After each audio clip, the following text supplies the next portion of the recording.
For exposing my mother-in-law at graduation after she told my daughter to lie? My name is Kalila. I'm 47, and I live in a quiet American suburb where every other backyard has the same folding chairs, the same string lights, and the same polite little lie that nobody's family is falling apart behind the fence. I work as an office manager for a physical therapy clinic, which means I spend my days fixing schedules, calming angry patients, tracking insurance paperwork, and pretending I don't want to scream when someone says, "Can you just squeeze me in?" Then I come home and try not to let my actual life become another appointment nobody wants to deal with. I've been married to Aaron for 22 years. He's 49, a decent man in a lot of ways, but decent is not the same thing as brave. We have 2 kids. Maren had just turned 18 and graduated high school, and Eli is 15, tall, hungry, and still fully convinced cereal counts as dinner if I don't physically stop him. For most of my marriage, I told myself my in-laws were just intense. Difficult, yes. Pushy, absolutely. But family. And for a long time that word made me swallow things I should have spit back out. Denise, my mother-in-law, had opinions before I even had a wedding ring on my finger. At our rehearsal dinner, she looked me up and down and told me Ivory washed me out. Then she added, "Aaron always liked darker colors on women." I laughed because I was 25 and still thought the best way to handle awkward people was to make the moment less awkward for everyone else. That was my first mistake. When I got pregnant with Maren, Denise showed up at our apartment with a yellow baby blanket embroidered with the name Grace. Not a suggestion. Not a joke. A blanket. Aaron and I had already chosen Maren, after my grandmother. Denise knew that. She just didn't care. "Maren sounds cold," she said, smoothing the blanket over her lap like she was presenting evidence in court. "Grace is softer," I said carefully. "Her name is going to be Maren." Denise smiled at me like I was a child refusing vegetables. "Well, we'll see what feels right when she gets here." After she left, I stood in the kitchen holding that blanket and feeling like someone had stepped into my life without knocking. Aaron kissed my forehead and said, "Don't take it personally. That's just how my mom is." That sentence became the wallpaper of our marriage. When we bought our first house, Denise had thoughts about the neighborhood. When Maren started kindergarten, Denise had thoughts about the school. When Eli was diagnosed with a peanut allergy, Denise had thoughts about whether kids today were too delicate. When I went back to work full-time, she had thoughts about daycare, after-school programs, home-cooked dinners, and how children need their mother's presence more than a paycheck. The funny part was that Denise had worked most of Aaron's childhood. But when she did it, it was sacrifice. When I did it, it was selfish. Every holiday had to orbit her. If we spent Thanksgiving with my side, Christmas had to be hers. If we took the kids camping for spring break, she expected at least one weekend afterward to make up for lost time. Birthdays became negotiations. Vacation plans became group chat debates. Even the kids' Halloween costumes somehow invited commentary. One year, when Eli wanted to be a robot made out of cardboard boxes, Denise asked him right in front of me, "Did your mother not want to buy you a real costume?" He was 7. He looked down at his silver-painted box like it had betrayed him. I said, "He made it himself. He's proud of it." Denise touched his cheek and said, "Of course, sweetheart. Grandma just wants you to have nice things." That was Denise's talent. She could undermine you with fake concern and make everyone else ask why you were so upset. Aaron's sister, Bridget, was worse in a quieter way.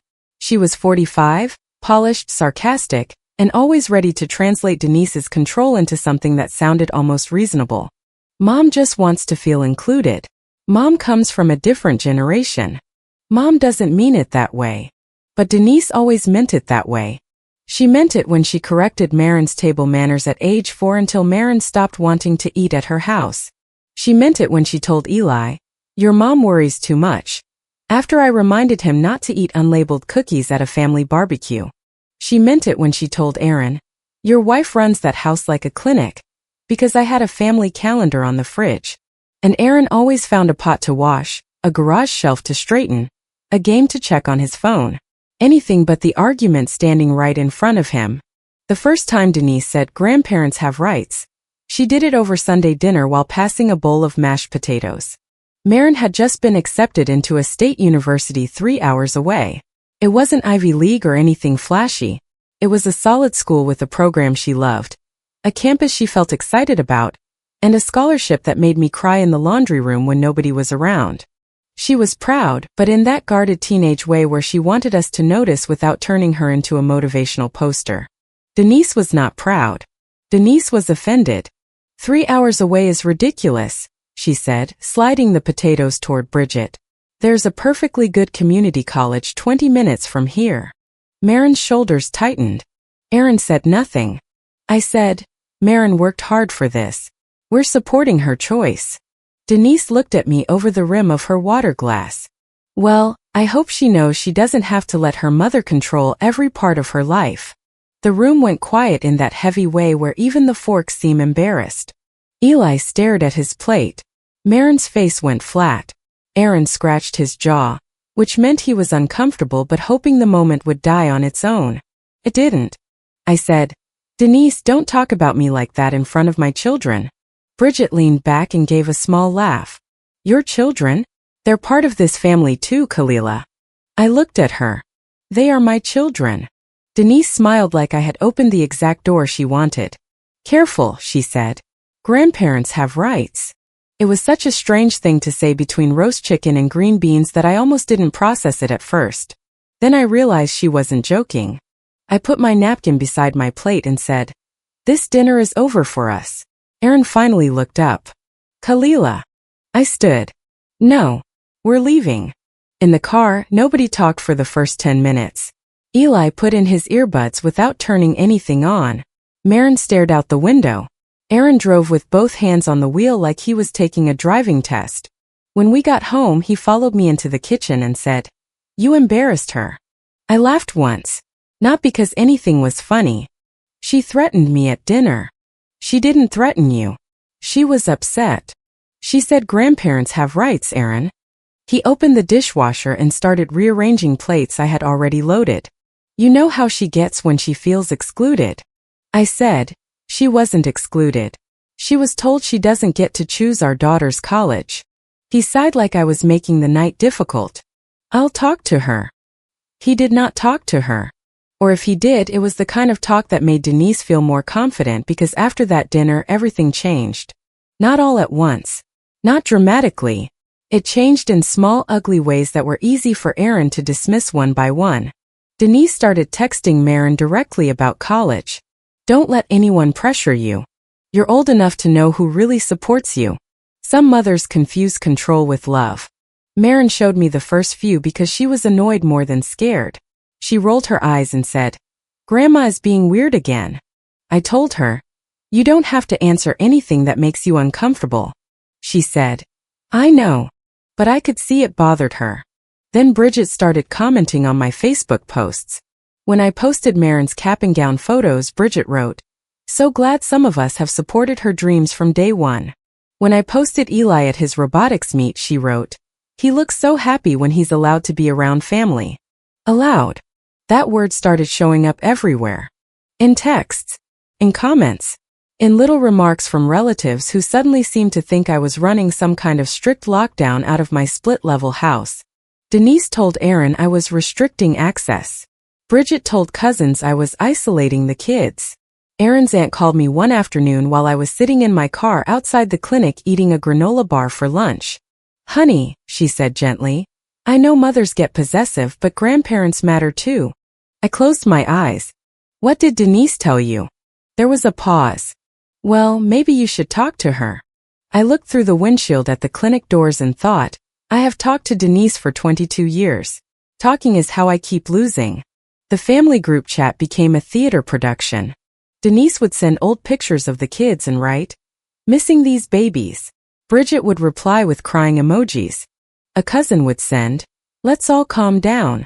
Family is everything. I never responded. Not because I didn't have anything to say, but because I had finally learned that in that group chat, every word I wrote became evidence against me and every word Denise wrote became proof of her love. My suspicion turned into something heavier one Thursday evening, when Eli came home from basketball practice quieter than usual. I was making tacos. The kitchen smelled like cumin and warm tortillas, and the dishwasher was running too loud because Aaron still hadn't fixed the loose piece inside it. Eli dropped his backpack by the pantry, grabbed a tortilla from the stack, and just stood there. Usually he would eat half the ingredients before dinner was even on the table. I said, "You okay?" He shrugged. That shrug was my son's entire emotional vocabulary when something was wrong. I said, "Eli." He picked at the edge of the tortilla. "Did you tell Grandma she can't come to Marin's graduation party?" I stopped stirring the meat. "No. Why would you think that?" He didn't look at me. "Aunt Bridget said you were trying to keep the party safe from Aaron's side." My stomach tightened. "She said that to you?" He nodded. "When?" "Before practice. She called while I was waiting outside the gym." I kept my voice even, which took more effort than he will ever know. "What else did she say?" He tore a tiny piece off the tortilla. "She said Grandma might have to take legal steps if you keep pushing everybody out." There it was again. Legal steps. I turned off the burner. "What kind of legal steps?" He shrugged, smaller this time. "She said grandparents have rights. And maybe you need to learn that family isn't something you get to manage like one of your work schedules." That last line was pure Bridget. Too polished. Too sharp. Too rehearsed. I asked, "Did she tell you not to tell me?" Eli's eyes flicked up, then down. "She said you were stressed and would overreact."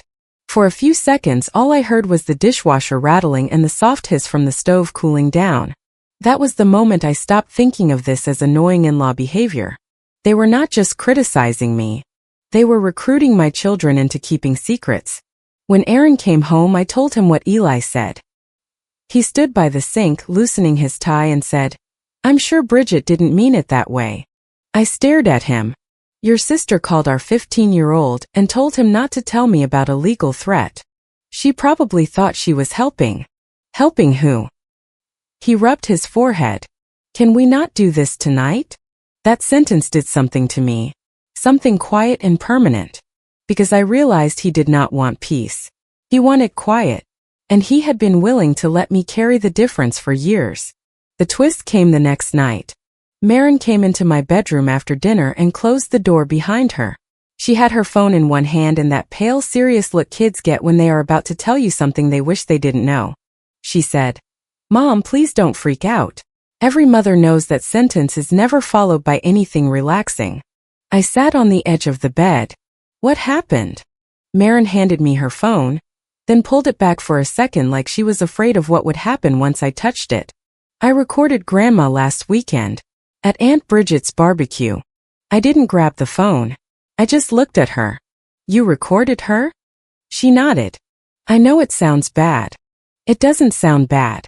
It sounds like something made you feel unsafe." Her face crumpled a little at that, and she sat beside me. She kept pulling me aside. "She was saying stuff about you, and every time I told Dad before, he said Grandma just worries. So I wanted proof." That sentence hurt more than anything Denise had ever said to me. My 18-year-old daughter had learned she needed evidence to be believed by her own father. I took the phone. Marin had saved the audio under a title that made my chest ache. Grandma Proof. I pressed play. At first there was background noise. People laughing. A dog barking. Paper plates rustling.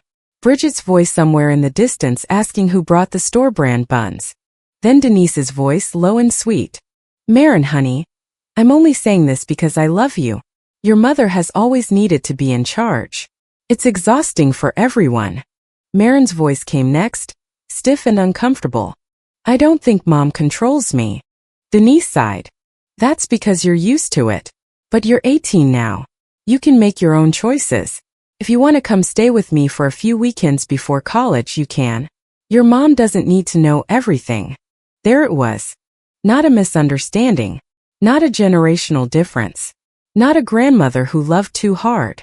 A grown woman telling my child to hide things from me. The recording kept going. Marin said, "I don't like hiding things from Mom." Denise replied, "Sometimes mothers make children feel guilty so they can keep control.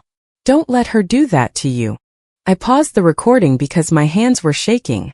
Marin's eyes filled with tears. "I didn't want to upset you." I pulled her against me. "You didn't upset me. You trusted me." She cried then, not loudly, just that quiet teenage crying where they still try to keep some dignity even when they are falling apart.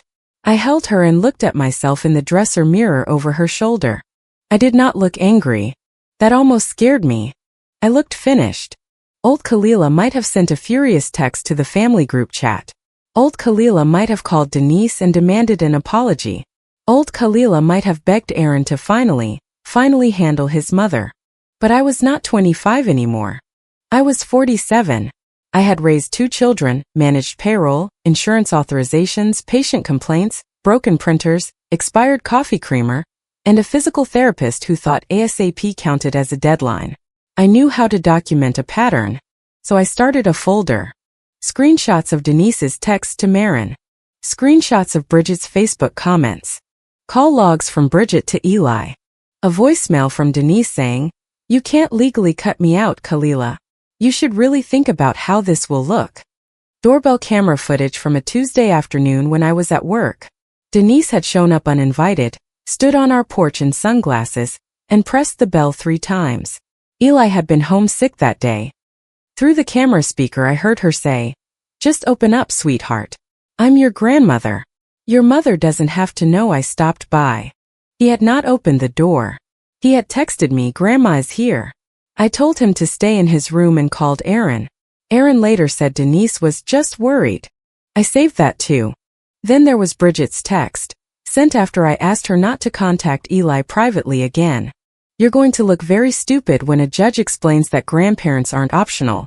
I took a screenshot before she could delete it. The next morning in the parking lot of the clinic, I called Lauren. Lauren and I had gone to community college together.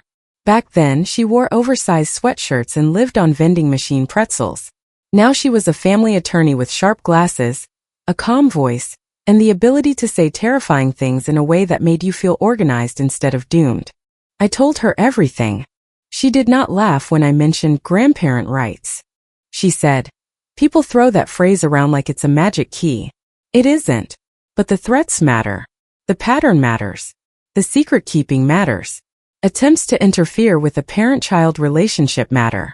I asked, "Am I overreacting?" Lauren was quiet for a second. Then she said, "Kalila, telling a minor to hide contact from a parent is not normal grandparent behavior." I cried in my car after that call, not because I was scared, because someone had finally said the obvious out loud. Lauren helped me draft a formal boundary letter. It was not dramatic. It did not call anyone evil. It simply stated that all communication about Eli had to go through me and Aaron, that Denise and Bridget were not to contact him directly without our knowledge, that visits were paused until further notice, and that any further legal threats, uninvited visits, or attempts to undermine parental authority would be documented. For Marin, because she was 18, the letter said we would respect her choices about contact, but no one was to pressure her, isolate her, or encourage secrecy around family conflict. I sent the email on a Tuesday at 11:14 a.m. Denise called Aaron at 11:18. He came into the kitchen that evening holding his phone like it was incredibly unstable. "My mom is hysterical," he said. I was washing a coffee mug. I didn't look up. She received a boundary letter, not a severe medical diagnosis. He flinched. "Did you really have to get a lawyer involved?" I turned off the faucet. "Your mother told our daughter to keep secrets from me. Your sister told our son I needed to be taught a legal lesson. You had 22 years to handle this before I involved a lawyer." He leaned against the counter.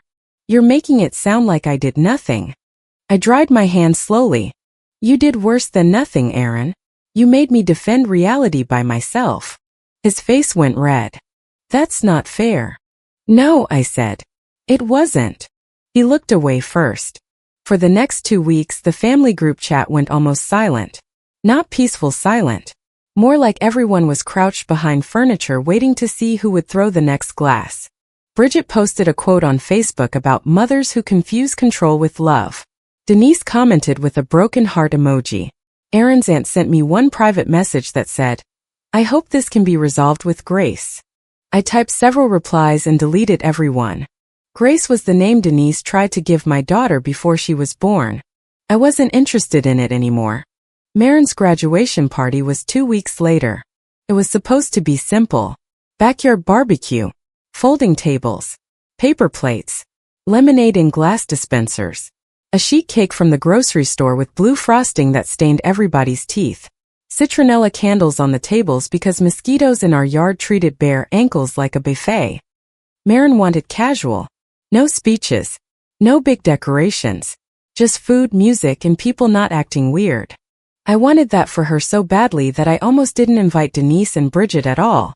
But Marin came into the kitchen while I was making the grocery list and said, "I don't want them to be able to say I excluded them." I looked up. "You don't have to manage their feelings." "I know." She picked at the corner of the list. "I want them there. I just don't want to be alone with them." That sentence told me everything. So we invited them with conditions. They were guests. They were not to pull either child aside. They were not to discuss legal threats, parenting decisions, college choices, or family conflict. If they could not follow that, they would be asked to leave. Aaron agreed to enforce it. I could tell he was hoping he would never have to. The day of the party was bright and hot. Eli helped set out chairs and complained like I was violating labor laws. Marin wore a white sundress under her open graduation robe for pictures, then changed into shorts within 10 minutes because she said she was not sweating for symbolism. For a little while, things felt normal. People came through the side gate carrying foil cover pans and gift bags. The grill smoked. Someone spilled lemonade near the cooler. A neighbor lent us extra chairs. Eli and his friends hovered near the chips like raccoons with driver's permits. Denise arrived wearing white linen like she was attending an upscale event. Bridget came behind her with a pasta salad no one had asked for and a face full of moral superiority. Denise hugged Marin too tightly. Marin stepped back. Denise let go, but her smile tightened. For the first hour they behaved. Denise stayed near Aaron's aunt and made small talk about the heat. Bridget smiled at me like we were co-workers stuck in an elevator. Aaron grilled burgers with the stiff focus of a man handling a fragile situation. I started to think maybe we would get through it. Then Aaron's cousin asked Denise casually, "We haven't seen many pictures of you with the kids lately. Everybody been busy?" Denise put one hand to her chest. "Oh," she said, loud enough for half the patio to hear. "I would love to see my grandchildren more. But Kalila has been keeping the kids away." The backyard shifted. Conversations thinned. Plastic forks paused halfway to mouths. Someone turned the music down even though nobody admitted doing it. Bridget stepped in right on cue. "It's been heartbreaking," she said. "Mom has done nothing but love those kids. But some people think motherhood means ownership." Aaron stood by the grill. Frozen. I looked at him. This was his moment. The one I had waited for through 2 decades of, "That's just how my mom is." He opened his mouth, then closed it, and something in me became very calm. I set down the tray of burger buns I was holding. "No," I said. Not loud, not theatrical, just clear. Denise blinked. I wiped my hands on a dish towel and looked straight at her. "You're not going to stand in my backyard at my daughter's graduation party and lie to our family." Bridget scoffed. "Here we go." "Yes," I said. "Here we go." The yard went so quiet I could hear the ice shifting in the lemonade dispenser. I picked up my phone from the patio table. I didn't pause contact because Denise loves my children. I paused unsupervised contact because Denise told Marin to keep secrets from me. Bridget told Eli I needed to be taught a legal lesson. And both of you threatened us with grandparent rights because I wouldn't let you make parenting decisions in my house. Denise's face changed. Not guilt. Calculation. "That is not what happened," she said. Marin stepped out from behind her friend. "Yes, it is." Her voice shook, but she didn't stop. "You told me Mom didn't need to know everything. You told me I could stay with you before college and not tell her. You said she controls me." Denise's mouth opened. "Marin, sweetheart," Denise started to say. Marin held up her phone. "I recorded it." Bridget snapped. "That's illegal." Lauren, who was sitting in a folding chair under the maple tree because she is my friend before she is my attorney, calmly said, "You may want to stop talking, Bridget." Nobody moved. Marin looked at me. I nodded once. She pressed play. Denise's voice came out of that phone and floated into the summer air between the citronella candles, the paper plates, and the half-eaten graduation cake. "Your mom doesn't need to know everything." It sounded worse outside. Smaller. Sneakier. meaner. Then came the rest. Sometimes mothers make children feel guilty so they can keep control. Don't let her do that to you. When the recording ended, no one rushed to comfort Denise. That was probably the first consequence she had not expected. Denise looked around the backyard, searching for sympathy like she had misplaced her purse. I was trying to help her, she said. Marin's face was pale, but her chin stayed up. You were trying to make me hide things from my mom. I was protecting you. From what? Marin asked. My mom. Denise had no answer for that. Aaron finally moved. He turned off the grill first, which would have been funny if I hadn't been so tired. The burgers were apparently the emergency he knew how to handle. Then he walked over to his mother. Mom, he said, voice low, you need to leave. Denise stared at him. What? You need to leave, he repeated. Bridget's mouth fell open. Are you serious right now? Aaron looked at her. You too. It was not a movie moment. He did not give a grand speech. He did not become a perfect husband in the space of 30 seconds. But he chose, and after 22 years even a late choice mattered. Denise started crying. Real tears maybe. Useful tears definitely. After everything I've done for this family, she said. I looked at her and felt nothing soft. You tried to divide my children from me. I was protecting them. Eli, who had been sitting on the porch steps with his knees pulled up, said quietly, You told me Mom would overreact too. Bridget turned toward him. Eli, that is not, she began, but he cut her off. You said not to tell her. His voice was small, but it carried. Bridget looked betrayed, which was rich coming from a woman who had called a teenager to recruit him into an adult fight.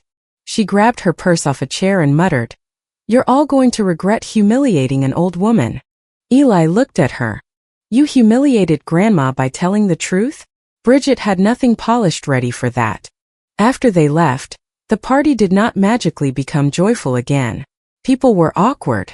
Someone's husband dropped a paper plate and acted like picking up potato salad was suddenly the most important work in America. Aaron's aunt hugged me and whispered, I didn't know. I believed her. That was the thing about Denise. She never showed people her full true colors. Only the polite surface. Marin disappeared into the house for a few minutes. I found her in the laundry room, sitting on the clothes dryer with her phone in her lap. I said, You okay? She gave a small laugh. No. I leaned against the washer. Fair. She wiped under one eye. I didn't want my graduation party to be like this. I know. But I'm also kind of glad everyone heard it. I know that too. She looked at me then. Is that bad? No, I said. That's what happens when people make you carry the truth alone for too long. She nodded and let me hug her. After a while we went back outside. Her friends had cut more cake. Eli had restarted the music. The party limped forward, not perfect but still hers. That mattered to me. The next week, Lauren helped me send a revised boundary notice. Denise was not allowed contact with Eli unless Aaron or I were present. She was not to show up at the house, school events, practices, or appointments without being invited. All communication had to be written, and any legal threats would go through Lauren. Marin made her own decision. She chose no contact for the summer. Bridget was blocked from both kids' phones and removed from every family group chat I controlled.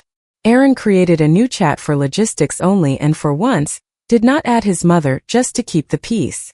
Denise tried one more time. She sent Aaron a long email about legal options, emotional abuse, alienation, and grandparents being erased. Lauren responded once professionally with a timeline attached. Texts, calls, screenshots, the recording, the doorbell footage, Bridget's message about a judge, Denise's voicemail. The threats stopped. Not because Denise respected me, because she finally understood I could prove what she had done. For a while, Aaron and I moved around each other like furniture in a dark room. He apologized after the party, but I didn't know what to do with it. I'm sorry, he said one night while rinsing dinner plates. I should have stopped this years ago. I was standing at the counter packing leftovers. Yes, I said. He waited, probably for comfort. I did not give it. He said, I thought if I didn't take sides things would calm down. You did take a side, I said. You just didn't call it that. He looked at me. When? Every time you let me be the problem because it was easier than admitting your mother was. He turned off the water. I was afraid of losing my family. I put the lid on the container. So you let me lose peace in my own home. He sat down at the kitchen table then and put his face in his hands. I did not enjoy seeing him hurt. That surprised me because I had imagined that moment before. I had imagined him finally understanding and me feeling victorious. I didn't. I just felt tired. 2 months after Marin's graduation party, Aaron moved into a short-term rental 10 minutes away. Not because of one barbecue. Not because of one recording. Because once I stopped making excuses for his family, I also stopped making excuses for him. We started counseling separately first, then together. I did not promise him reconciliation. I did not promise divorce either. For the first time in years, I stopped promising things just to make someone else breathe easier. Aaron has been doing some repairs. Not perfect ones. Not dramatic ones. Real ones which are slower and less impressive. He told his mother she would not be invited to Eli's events unless she followed our rules. He told Bridget she owed both kids an apology before he would discuss anything else. He stopped forwarding me Denise's emotional emails like they were community problems for me to solve. One evening after counseling, he sat in his car outside my house for almost 10 minutes before coming to the porch. I was watering the planters. He said. I confused peace with silence. I looked at him over the hose. Silence was never peace. It was just where resentment learned to live. He nodded like that one hurt because it was true. Marin left for college in August. Before she went, we spent a whole Saturday shopping for dorm stuff. Nothing fancy. Towels, a mattress pad, command hooks, a desk lamp, a laundry basket she insisted was not ugly, and a tiny toolkit because she said she was not calling a man to assemble a shelf. We ate pretzels in the mall afterward, sitting on a bench between a phone case kiosk and a candle store. She said, I'm sorry I didn't tell you sooner. I looked at her. You told me when you were ready. That's enough. She leaned her head on my shoulder for about 5 seconds, which is a long time when your kid is 18 and pretending not to need you. Eli is lighter now too. He talks more at dinner. He jokes again. He no longer flinches when someone's phone buzzes while we're eating. One night he asked if Grandma was going to come to his next robotics competition. I said, not unless you want her there, and not unless she follows the rules. He poked at his rice. What if I don't want her there? Then she won't be there. He nodded. That was all. But later, he unloaded the dishwasher without being asked, which in Eli language meant I had answered correctly. Denise has not seen the kids unsupervised since that graduation party. She sends cards sometimes. Eli reads his, then puts them in a drawer. Marin doesn't open hers. I don't force either of them. Bridget sent one apology text to Marin that began with, I'm sorry you felt caught in the middle, and Marin deleted it without replying. I respected that too. I still live in the same quiet suburb. The same neighbors walk their dogs past my house. The same patio furniture sits in the same yards. People still pretend their families are less complicated than they are. I don't pretend as much anymore. For years, my in-laws used the word family like a wedge. They wedged it into every boundary, every parenting decision, every private space I tried to protect. And I let them because I thought a good mother kept the family together no matter how much it cost her. Now I know better. A good mother does not hand her children over to people who teach them to lie. A good mother does not mistake access for love. And a good mother can close the door, lock it, save the receipts, and still sleep just fine. If you liked it, don't forget to leave a comment and support the channel by subscribing. See you in the upcoming stories.